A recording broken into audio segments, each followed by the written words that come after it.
Mag-hour walk kami. Nakita ko rin to sa ibang vlog saka sa mga walking tour. Hindi ko okay na rin mag-hour walk kasi parang maambon na kailangan namin ng bubong. Oo nga. Ayan. So, sa mga nagbabalak na pumunta sa Erawan Shrine, after nun, maraming ang malls at kainan at nakatabi. And then, walking distance lang talaga yung Platinum Mall, sa Prato na. Ingat lang kayo sa mga gamit nyo. Ayan.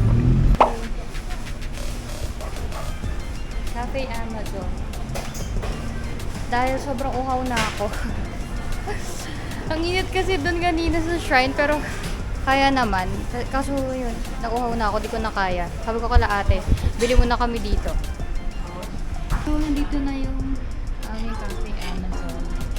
Ang sarap. Smoothie.